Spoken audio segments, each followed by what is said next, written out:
Mi querido Mario, ahora déjame plantear, no me sorprende que los Chumeles, los Páramo, hayan dicho en algún momento, cuidado, ¿no? Esto va a ser catastrófico, López Obrador, el peso va a andar por los 25 frente al dólar, compren dólares, decía Chumel Torres. No me sorprende eso.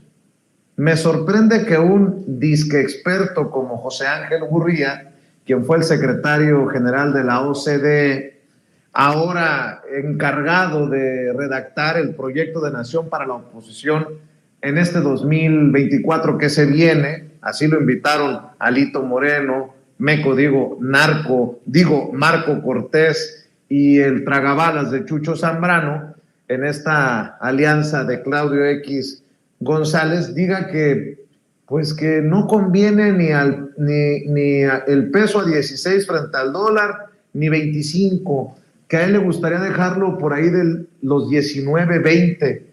Y dices tú, ¿con qué facilidad, con qué alegría hablan así nada más porque sí? ¿O cómo entiendes tú estas declaraciones de José Ángel Gurría, el priista, el sedillista José Ángel Gurría, uno de los responsables también de las peores tragedias económicas en nuestro país, como el Fobaproa?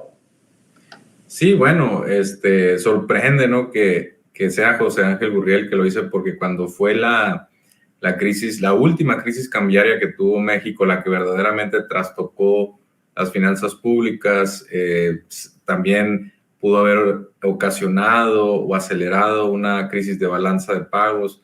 Pues uno de los últimos personajes importantes que estuvo ahí metido, quizá es cierto, no era el secretario de Hacienda, pero el secretario de Relaciones Exteriores primero, posteriormente se pasa a Hacienda y efectivamente le toca hacer el cabildeo del Fobaproa y PAB, que ojo, fue una política pública muy mal hecha, muy mal instrumentada, porque no le dio ningún rendimiento al Estado mexicano y en cambio sí creó deuda pública.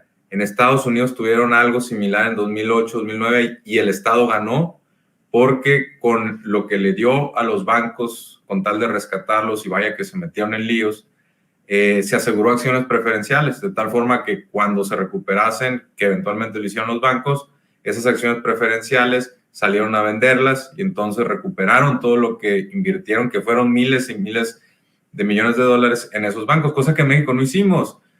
Socializamos las pérdidas, se la pasamos a los contribuyentes, ¿no? Y todavía la seguimos pagando y todavía sigue representando, si recuerdo bien, el 1,5%, 2% del PIB. Habría que revisar la última cuenta hacendaria que se publica trimestralmente y ahí se puede ver que efectivamente seguimos pagando la deuda del IPAB, ¿no? José Ángel Gurría, que además, ojo, salió de la OCDE por la puerta de atrás, hay algunas notas de prensa al respecto, habría que validarlo, es cierto, pero acusado de haber manipulado cifras del COVID en beneficio de España. ¿Y por qué de España? Se preguntarán algunos. Porque en ese momento José Ángel Gurría buscaba la reelección, cosa que no consiguió, y menos con este escándalo si seguimos esta versión. Y a cambio del apoyo de España, pues alteró algunas cifras para que se viera mejor España, ¿no? Entonces, José Ángel Gurría, pues honestamente no podemos decir que sea un perfil ni ciudadano, ni ojo, ni tampoco técnico, que es como lo han buscado vender, es un político.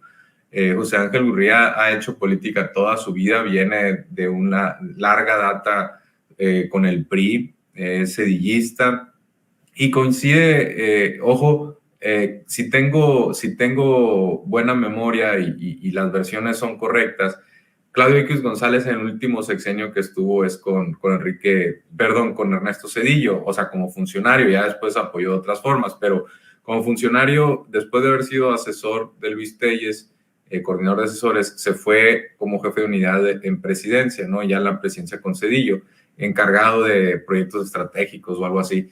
Entonces, por ahí coincidió seguramente con José Ángel Gurría y no dudo que entre los dos pues sean perfiles que se conocen, ¿no? Y ya le encargaron aparentemente a José Ángel Gurría un plan de gobierno y pues irónicamente se empieza efectivamente a dar sin mucho conocimiento, sin mucho cálculo, sin mucho argumento detrás, pues que le gustaría en 19 pesos. Ojo, hay que recordar que la estrategia económica de los últimos años fue favorecer las exportaciones, y una de las narrativas que nos intentaba vender la oposición, o en ese momento el PRI y el PAN, sus gobiernos, era que había que mantener los salarios en la manufactura lo más bajos posibles para que eventualmente China se encareciera, y entonces ya le tocara a México su turno en el concierto de las naciones manufactureras, y a la par tener una moneda pues débil para ayudar a los exportadores. El problema de esto es que por un lado hay que recordar que cuando hay depreciaciones aceleradas, las empresas se meten en problemas, las finanzas públicas no tanto. ¿Por qué? Porque somos exportadores de petróleo crudo. Ojo, también somos importadores de gas y de gasolinas, ¿no? Entonces, ese argumento ya no es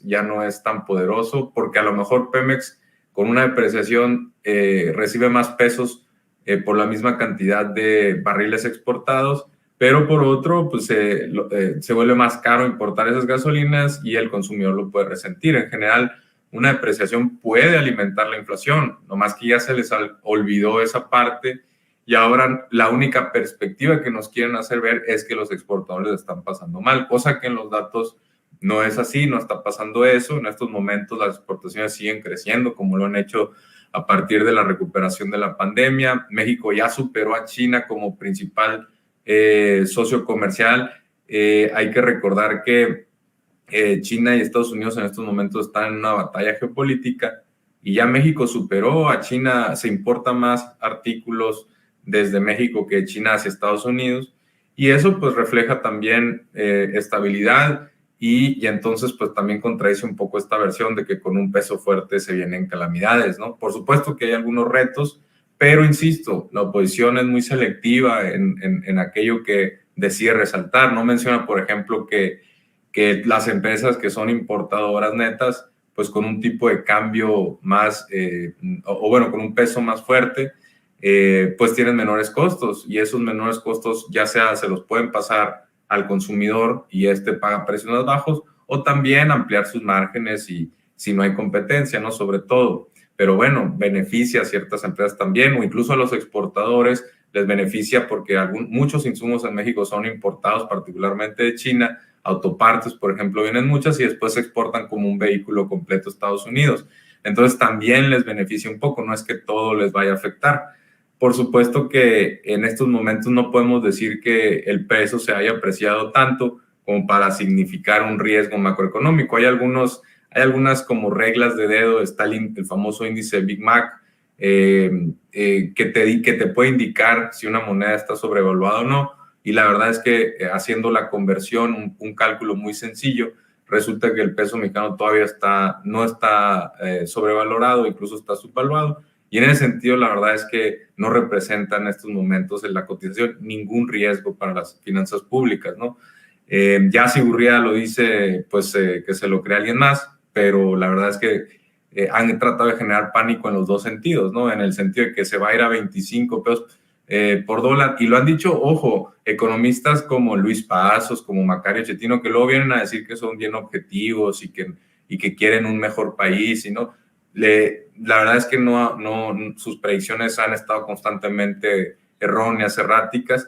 Y por otro lado, ahora ya que no les funcionó eso, están diciendo que pues, en 16.73, que es lo que cerró en esta sesión, que también es muy peligroso. Yo diría que le falta mucho apreciarse al peso mexicano para que empiece a ser un poquito o un motivo de preocupación, y en estos momentos, pues la verdad es que hay que recordar que esto también fortalece el mercado interno y fortalece el poder adquisitivo de los mexicanos frente al resto del mundo. Entonces, esa es una noticia positiva.